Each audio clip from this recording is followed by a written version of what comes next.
Friends, good afternoon. Our next objectivity of this pharmaceutical analysis lab is we have to know how we have to calibrate our volumetric flask and the volumetric pipette.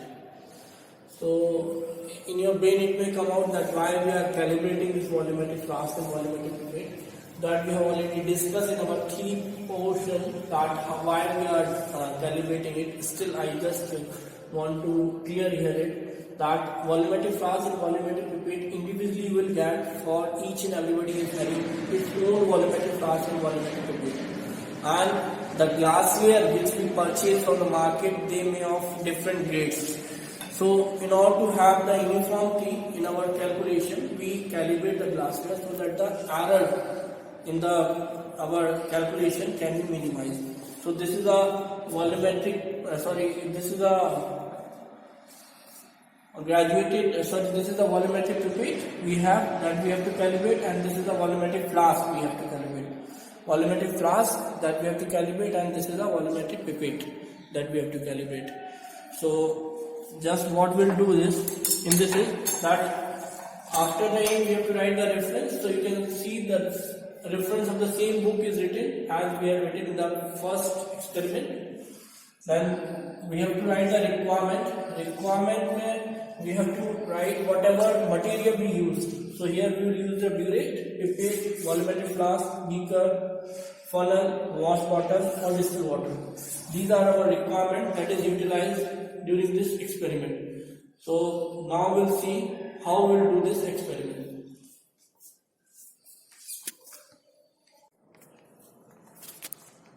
After writing the requirement, we have to write the theory portion, then we have to write the procedure, whatever procedure we are adopting, then observation table, then comes to result.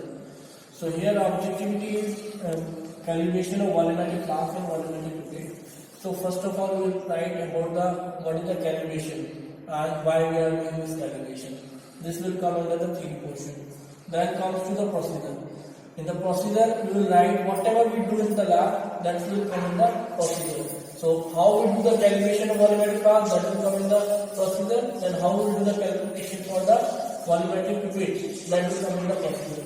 So whatever we do, we will write in the procedure. This is the observation table. This table we usually draw in the white portion of the file. There we write it like that: calibration of volumetric flask. We have written for the volumetric flask BF. So here volume of volumetric flask, here volumetric flask which we are taking, it is of 100 ml. Then after the calibration, whatever the volume of volumetric flask will come, that will write here. So this will be the calculated part for that we do, that will write here. So similarly we'll draw the table for the volumetric pipette. Now we'll discuss how we do the calibration of volumetric flask. This is a volumetric flask. It has a volume of 100 ml. So now we are studying that how we have to calibrate this volumetric flask, whether it is of 100 ml or not. So what we have done is, this is nothing but a burette, and we have taken here distilled water. It is filled with the distilled water. Here up to this we have filled the distilled water. Distilled water is filled, and this burette is of 50 ml. You can see. Now what we'll do? We will transfer this solution, this volume, in the volumetric flask. Here we will transfer it. We will transfer the whole distilled water in this volumetric flask.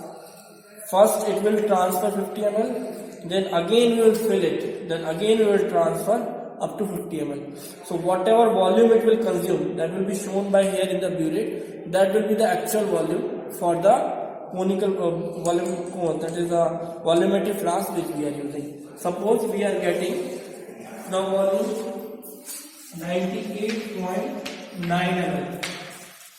That means 98.9 ml is coming from this. Then again we have done the same, we have repeated the same thing, and we are getting 19.9 ml. Again we are getting 98.9 ml. That means our volumetric flask volume is 98.9 rather than 100. So whenever we do the calculation, we will consume or we assume this value as a volume of our volumetric flask, not 100 ml. So this is known as calibration of volumetric flask.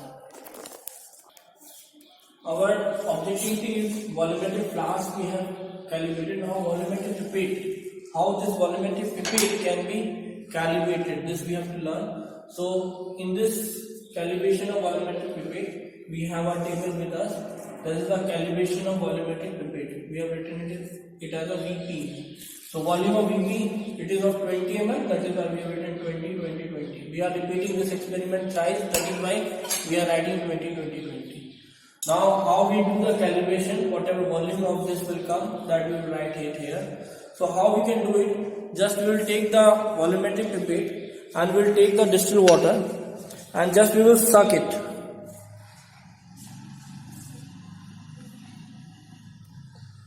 Then up to a point where it is having a sign or the mark, up to that we will stop it.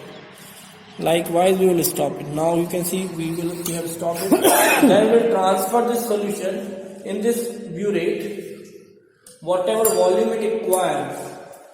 We will transfer this distilled water in the burette. Now we will see whatever volume it has required. It is of 20 ml, so burette should show that it is of 20 ml. So whatever volume it will show, that will be just give an indication that this is volumetric pipette is of that much volume. Now we can see here we are getting the value of 19.8 ml. So that means the volume of this volumetric pipette, is 19.8 rather than 20. So whenever we will do the calculation, then we will repeat it again. If we will repeat it again, we will get the three results. Suppose we are getting the same result, 19.8, 19.8 and 19.8. That means the volume of this volumetric pipette is 19.8 rather than 20. So whenever we will do the calculation, we will put it 19.8 rather than 20. So this will come in our result that the volume of volumetric pipette, it is 19.8 ml and the calibrated volume of volumetric flask is 98.8 ml. So this will be our result. Thank you.